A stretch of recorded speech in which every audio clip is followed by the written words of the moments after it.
Hello everybody, it's Joshino, and it's that time of year again, the anniversary of Planetside 2. And what do we have to mark it? A wonderful anniversary bundle with some pistols and a heroic boost, and some things that you probably had before. It's not the greatest of bundles to be honest, but hey ho, I suppose it's nice.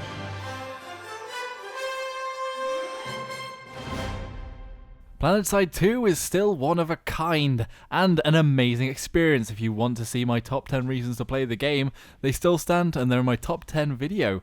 Even though it's such a great game and it doesn't really have any competitors, we're still losing players. That's the bottom line. The servers are getting pretty quiet, especially on the European servers, and that brings me to something else. It's not a big thing, but Planetside 2 created this 3 empires, 3 years sort of video competition where you could win some prizes. And whilst that's a good thing, competitions are always good and it's nice to involve the community, I think completely forgetting the European community was a big mistake.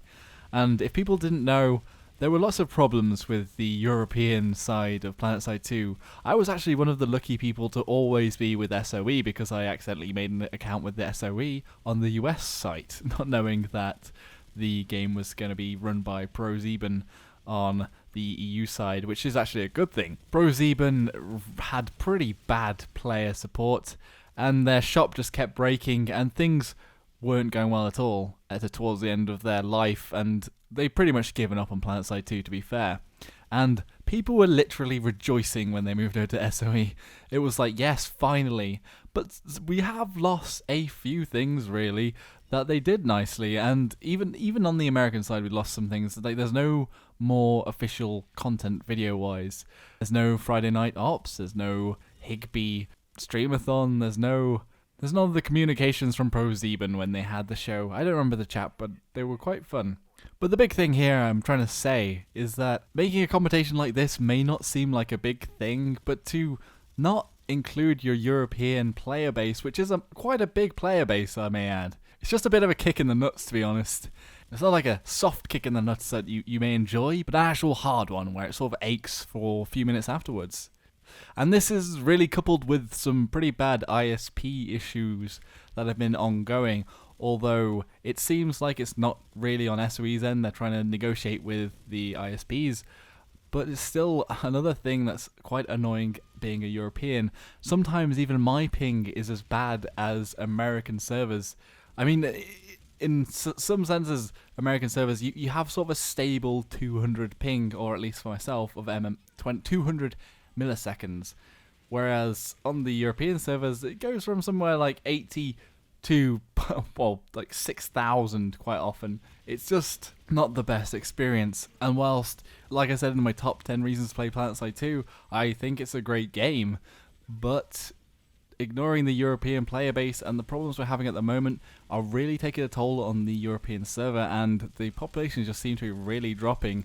And I'm surprised by when I play on Emerald how populated it is compared to the European servers. Like, there may be 2 full continents when that just doesn't really happen anymore in the European servers. And whilst I do quite like the victory point system, there have been times where the continents haven't really shifted, or people haven't even gone to alerts anymore. It used to be that everybody would go fight for an alert because they were important because you flipped the whole continent, but now I hardly ever go on to Hostin.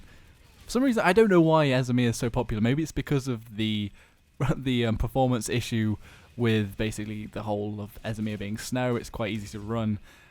I don't know. It's quite fun anyway. I quite like the tank battles until you get to the walls. Something else worth to mention is that when hackers come on a European server, they just don't seem to get banned because there's nobody around to get rid of them. Especially if it's earlier in the daytime, because it's completely out of the office hours.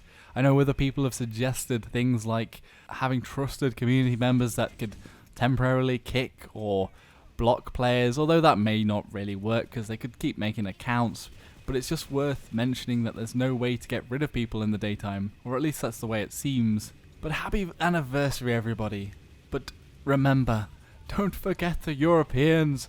Please, DBG. We're here, just a bit over water.